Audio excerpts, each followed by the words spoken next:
are at Johnson Space Center, and I'm going to die a horrible flamey death here any minute now, but this is like the coolest ride I've ever done. And you got to check out this feature we took with Tracy Lamm as he talks about all the great work that's being done here at Space Center Houston.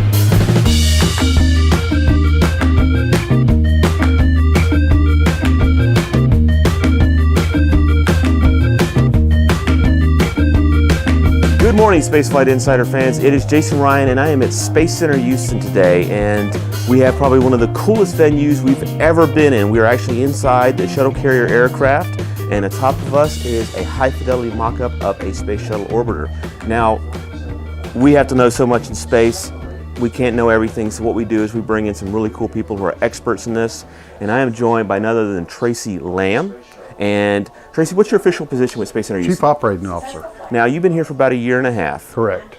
So you were here when they brought all this in. Yes, fantastic. Tell me a bit about that and what it took to get this amazing exhibit in place. The 747 was located at Ellington Field, Right. airport now as they call it, and it was there. They had to get it down here. We had to find a way to get it down here, and fortunately, one of our great supporters and partners, Boeing, came to the rescue and said, we know how to kind of take it apart and put it back together. And so they were very gracious in supporting us, and then we put it on a trailer and brought it down and then reassembled it here. And we could not have done it without their tremendous support.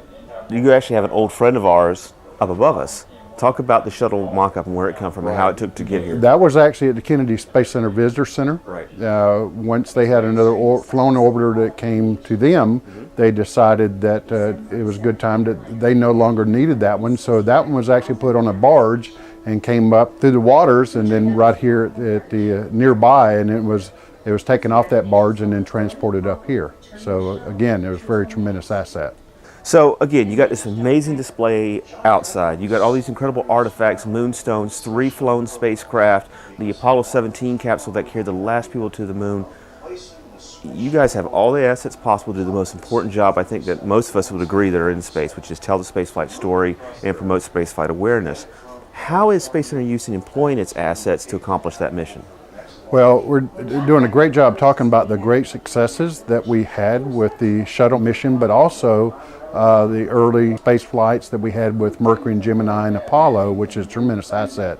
You know, here you can see Mercury and Gemini capsules along with the Saturn V rocket. You can take tours over the Johnson Space Center, which is very, very popular for people coming here. And they can see astronaut training facility, they can see the mission control rooms, both historic from the Apollo era and also the current one that's being used for International Space Station. So those are some of the current activities. Now, I seem to understand that the historic mission control, the Houston, the Eagle has landed, Houston, we have a problem, that mission control, you guys are actually involved in doing something with that right now. Can you tell us a bit about that? Yeah, we're working with Johnson Space Center and several of the other people outside the organization from the mission control era to hopefully go back and restore that and get it to the level that it is. It's a National Historic Landmark. And so it's a great part of that we can show our guests when they come here. And so we'll be restoring that over the next couple of years, working with JSC and some other community partners, many of the actual mission control folks from the Apollo era. Now, I did that for a reason. I set up the moon landings for a reason. NASA is looking to go beyond. What is Space Center Houston doing to inform the public about what's coming next? Well, fantastic question. I'm glad you asked that. Currently, we do talks on International Space Station, commercial crew and cargo, what is going on now, and also on the planetary side. We're talking about Curiosity rovers and many of the other missions that have gone on with NASA over the last year or so. The most recent ones was OSIRIS-REx, of course, and Juno. And so we talk about those in our presentations every day that we have presenters that give that information. That's one aspect, but we're also talking about Space Launch System, Orion, and deep space exploration. We're about to open up probably before February, our new Mission Mars exhibit. It talks about why do people want to go to Mars? What are the challenges to bring people to Mars? And how are we going to get there? And what are they going to do when they get there? And so that will be a brand new exhibit, about 3,000 square feet to be opened up at that time. Very cool. Now, one of the questions we always kind of close our interviews with is the general public looks at CNN, they look at Fox, they see the pretty rocket launch, they maybe get a clip of this or that. But sometimes the bigger picture is lost in the fire and in the smoke. If you had to tell the public any one thing about what Space Center Houston is doing, the thing that they may not know that you'd really want them to know, what would that be?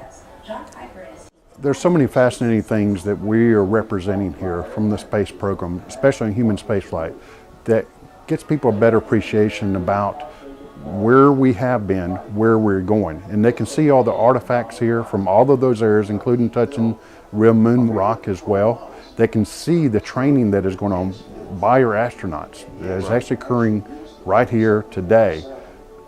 There's hardly one thing that I could put my finger on. The whole experience itself is so enjoyable, I believe, for everybody. But our mission here is to engage the public and also students to get them excited about human spaceflight, and that's what we use. Yeah, exactly. And there's many people, we use STEM, but there's so many other jobs in the industry. I myself am not an engineer or a scientist, but I've gotten to the space program. So there's a place for everybody if they want to get into that, if they want to go into a biomedical field. Space still needs them. So it's tremendous what they're able to see when they come here, and the talks that we provide and the special speakers that we bring in as well that talk about what is going on right now at NASA. So it's hard for me to put one part above another because the whole experience is just so exciting, and I'm just delighted to be here to be a part of that and to share that with our guests and trying to do more and better things to let them enjoy that experience for a period of time while they're here. And I think it's just a fascinating place to come to. Well, Tracy, we've only had a few minutes to take a look around, but it's obvious you guys are really knocking it out of the park. I mean, Space Center Houston is just an amazing, it's like you said, there's just so much to see, and it's like you need a whole day to do it. And it's obvious you guys are doing a great job, but we know that you got a busy schedule and people will let you get back to it. Thank you so much for taking the time to talk to SpaceFlight Insider. I appreciate it very much.